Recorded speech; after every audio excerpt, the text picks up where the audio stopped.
유다 백성들이 바벨론에서 70년 동안 포로 생활을 하게 된 이유가 뭔가요? 하나님 말씀에 불순종했기 때문에. 그래서 70년이라는 시간 동안 포로 생활을 해야 했습니다. 예루살렘 성이 파괴되고 왕의 두 눈이 뽑히고 왕의 아들들과 신하들이 죽임을 당하고 또 백성들이 죽임을 당했던 이유가 뭘까요? 바벨론에 항복하라는 하나님 말씀에 불순종했기 때문에.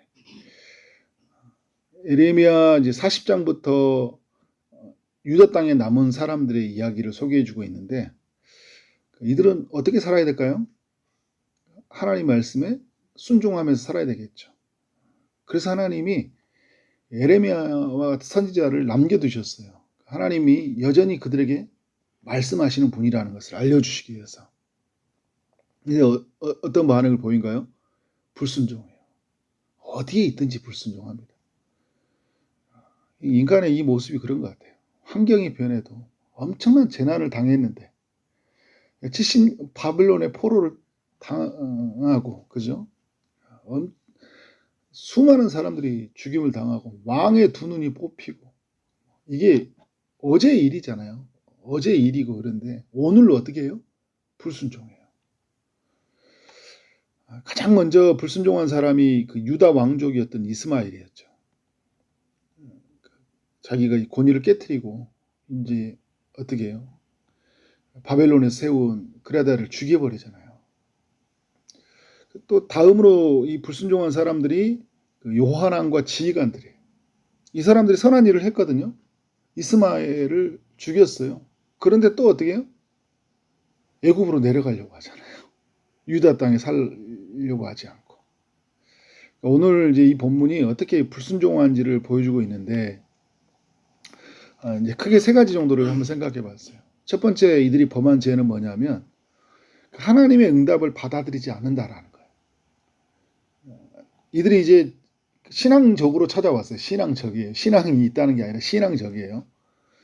유다 땅에 사는 것이 맞는지 아니면 애굽 땅으로 가는 것이 맞는지 묻기 위해서 예레미야에게 기도 제목을 부탁을 하는 거잖아요. 유다 땅에 사는 것은 여러 가지가 지금 환경이 안 좋잖아요. 뭐 군인이 있어요. 뭐 사람들이 있어요. 빈민들 중심으로 있었고, 뭐 이제 다른 나라 흩어졌던 사람들이 돌아오긴 했지만 여러 가지로 부족하죠.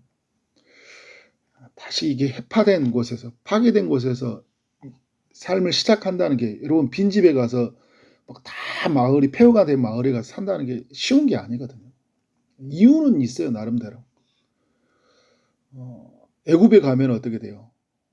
군사력이 있잖아요, 그죠? 애굽의 군사력, 넓은 영토, 그리고 나일강이 흐르는 있으니까 먹고 사는 데는 어려움이 없을 것 같아요. 이유가 있는 거예요. 그런데 여러분, 이제 그들의 마음은 어떤 마음이에요? 애굽으로 가야 되겠다는 마음이 거의 다 차지하고 있잖아요. 하나님께 확인하고 싶어서 이제 기도를 부탁했죠. 42장에서. 근데 하나님이 주시는 응답이 뭡니까? 10일 뒤에서 유다 땅에 들어가라. 내가 너희를 보호하겠다. 이제 하나님 주신 응답이에요. 하나님의 응답을 사람들이 어떻게 이제 받아들입니까? 오늘 43장 2절에 보니까 사람들이 받아들이지 못해요. 예레미야가 거짓말하고 있다고 그런 거예요. 하나님이 바벨론에 남기라는 이야기는 그럴 리가 없다는 거예요. 우리가 믿는 하나님은 그럴 리가 없다는 거예요. 이미 뜻을 정해놓고 그럴 리가 없다라는 거죠. 애굽에서 살라고 말하는 분이 아니다라고 이제 그런 분이라, 우리가 믿는 하나님은 그런 분이 아니에요 라고 이제 이야기를 합니다.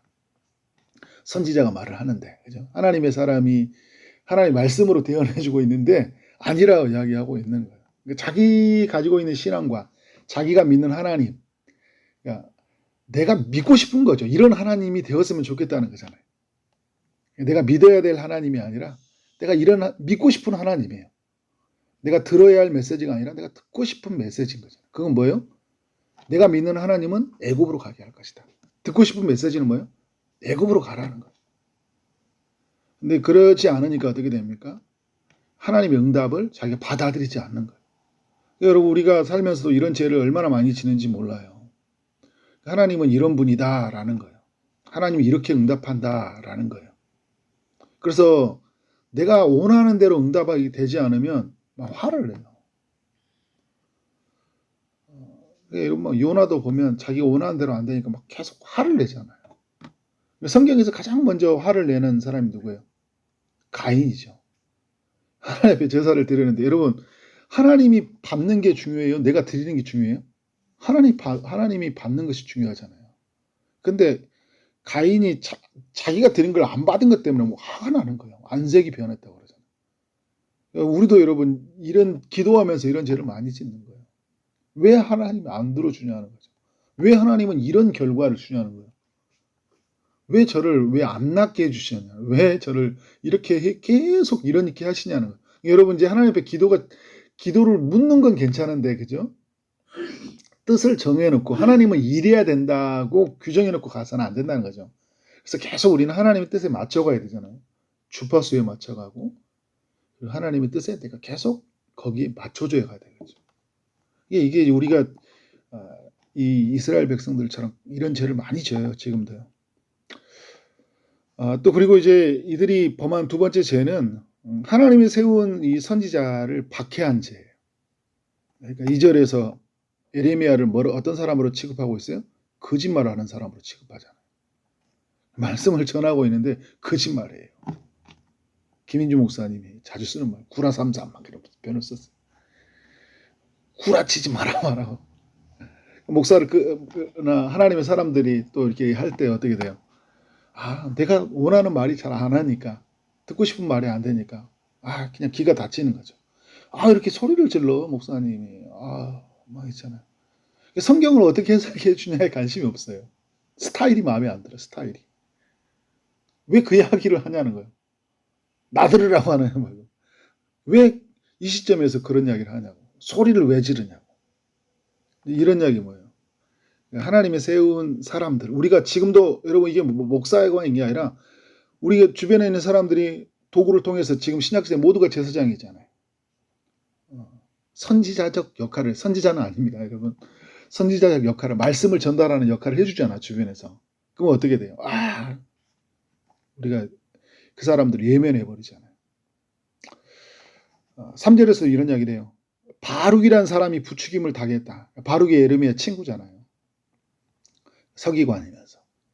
근데 바룩이 너를 부추겨가지고 우리를 대적한다. 그러니까 갈대아인의 손에, 바벨론의 선인계에 넘겨 죽이며 바벨론으로 붙잡아가게 하려고 한다. 그러니까 너희의 계략은 우리를 지금 바벨론으로 넘겨주려고 지금 한다. 그러니까 에레미야는 누구라는 거예요? 친바벨론주의자.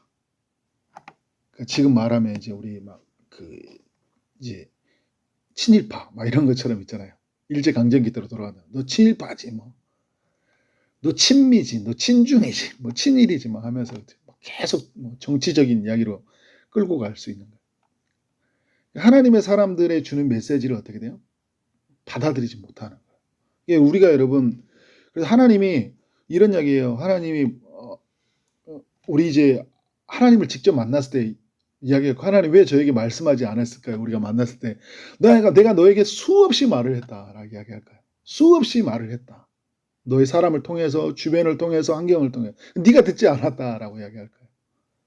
우리가 뭐예요? 귀를 닫고 주시는 사람들의 이야기를, 하나님의 메시지를 듣지 못하는 그런 죄를 우리가 범하는 거죠. 우리가 하나님 말씀 앞에 가까이 나가지 않는 거. 자꾸 나한테, 그래서 어떻게 내가 생각나는 사람, 나를 이때 가장 적절하게 말해줄 수 있는 그런 사람을 막 찾아가잖아요. 근데 나를 좀 객관적으로 볼 수 있게끔 하나님의 뜻 앞으로 가게 할 수 있는 이런 사람 앞에 가서 집사님 제가 이게 맞는 걸까요? 그러면 그런 사람들 이야기를 들어보면 어때요? 막 전혀 나하고 원하는 말이 아니에요. 근데 어떻게 내가 들어야 할 말일 때가 굉장히 많이 있어요. 이런 죄를 범하지 말아야 된다. 그런데 유다 백성은 이런 죄를 저질렀다는 거죠. 또 하나 세 번째 지는 죄는 뭐냐면 이제 4절 이하예요. 결국 애굽으로 도망간 거예요.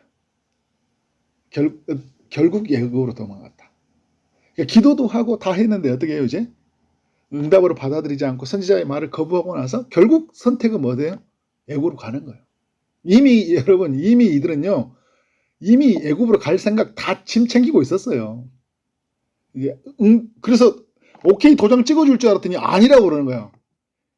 자기를 정당화시키려고 하니까 화내는 거죠. 그래 에레미야가 틀려야 되잖아요.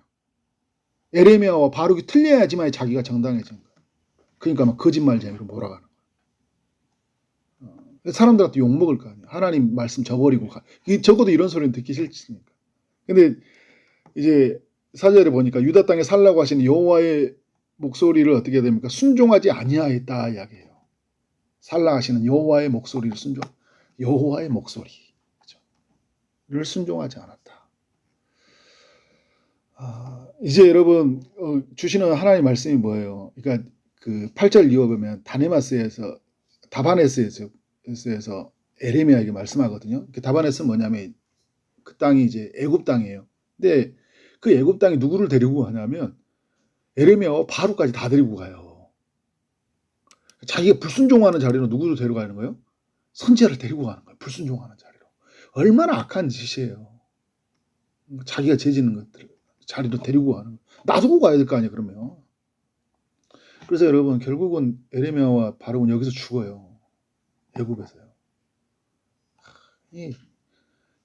그리고 이 사람들 다 죽어요. 죽는 자리에 다른 사람까지 다 데리고 가는 거예요.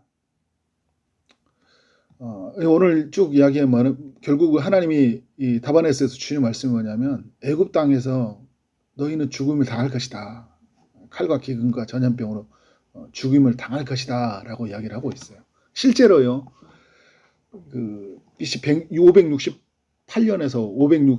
566년 사이에 그 2년 근간에서 역사학자들이 그 문헌을 보면 바벨론이 이제 침공을 했는데 그때 애굽을 침공을 해요. 그리고 나서 애굽 전체가 심각한 타격을 입었고 그때 애굽으로 내려간 유다 백성들이 대부분이 죽임을 당했어요. 그러니까 여러분 보면 아니 유다 백성들 하나님이 지시기 위해서 누구까지 죽습니까? 다? 애굽까지 다 죽었어요. 그죠? 애굽까지도 심각한 타격을 입었죠. 물론 애굽이 그 숭배한 우상 숭배에 대한 하나님의 심판이기도 했지만 또 다른 유다 백성들 측면에서 보면 유다 백성 때문에 누가 고생당하는 거예요? 애굽 사람 전체가. 그러니까 아브라함 이야기나 생각나죠. 아브라함이 기근이 찾아오니까 애굽에 내려갔는데 그죠? 애굽 왕에게 누이라고 속였잖아요. 그래서 누이라고 속이니까 치하려고 하니까 하나님 앞에 엄청 혼나잖아요. 아브라함이 불순종했는데 누가 혼나요? 애굽 왕이 혼날 뻔했거든요. 지금 어떻게 그런 일이 일어나고 있는 거예요. 유다 백성들이 불순종하는데 한 나라 전체가 엄청 어려움이 생기는 거죠. 그래서 여러분 나의 순종이요, 아니 나의 그 불순종이요, 나뿐만 아니라 다른 사람에게도 고통을 줘요. 나의 불순종이. 그리고 반대로 하면 나의 순종이 어떻게 해요? 나에게 복을 누릴 뿐만 아니라 다른 사람에게도 복을 누리게 한다는 거예요. 요셉의 순종으로 그 집안이 복을 누리잖아요. 모세의 순종으로 이제 이스라엘 백성들 애굽에서 빠져나오고 예수님의 순종으로 말미암아 온 인류가 구원을 얻잖아요. 한 사람의 순종이 굉장히 중요해요. 그리고 한 사람의 불순종도 굉장히 중요한 의미를 가지고 있는 거예요. 그런 의미에서 우리는 하나님 말씀 앞에 겸허히 서야 된다. 어떤 결과이든 받아들여야 된다. 하나님의 뜻에 우리는 철저하게 맞춰져 가야 된다. 우리는 하나님 중심으로 세워져 가야 된다라는 거예요. 그렇게 살아가는 삶 되어지기 원하고 특별히 명절 연휴 기간 동안 우리 한 사람 한 사람의 선택과 결정, 하나님 앞에서 우리가 어떻게 서 있느냐가 너무 중요하다는 것을 알고 그렇게 가정 앞에서 하나님 말씀을 따라 세워져가는 여러분 되어지기를 주님으로 축원합니다. 기도하도록 하겠습니다. 하나님 아버지, 오늘도 우리에게 말씀해 주셔서 감사합니다. 주님, 이스라엘 백성들과 같은 그런 실수가 우리 모두에게 있지 않게 하여 주옵소서. 우리에게 원하는 대로 응답되지 않는다고 하나님 그것을 받아들이지 않는 그런 죄를 범하지 않게 하여 주시고 또 하나님 말씀을 전하는 자들을 하나님 박해하지 않도록 인도하여 주시고 또 결국 하나님 말씀에 불순종함으로 말미암아 내 뜻과 내 원하는 계획 따라 살아가지 않도록 주님께서 우리를 인도하여 주실 줄 믿습니다. 주의 성령이 우리 안에서 임하심으로 성령의 철저히 복종하게 하여 주시고 성령의 뜻을 따라서 살아가는 우리의 삶이 되도록 인도하여 주옵소서. 오늘도 주의 응답을 기다리는 이들이 있습니다. 주님이 찾아가시되 특별히 아픔 중인 이들에게 치료의 강선을 비춰 주옵소서. 몸도 아프고 마음도 아픈 이들에게 하나님께서 피 묻은 손으로 안수하시고 모든 것을 온전케 하여 주실 줄 믿습니다. 취업을 준비하는 이들에게 마땅한 일터를 주시고 또 결혼을 준비하는 이들에게 하나님께서 귀한 배우자를 허락하여 주시고 또 임신을 준비하는 이들에게 태문을 여시고 생명이 잉태되는 역사가 있도록 함께하여 주옵소서. 시험을 준비하는 이들에게 지혜와 집중력과 체력을 허락하여 주옵소서. 오늘 하루 만나는 모든 사람들에게 주의 사랑이 흘러가길 원합니다. 또 명절 연휴 기간 동안 하나님의 말씀에 온전히 순종하며 살아가는 우리의 삶 여정 되도록 축복해 주옵소서. 예수 그리스도 이름으로 기도를 싸움나이다. 아멘.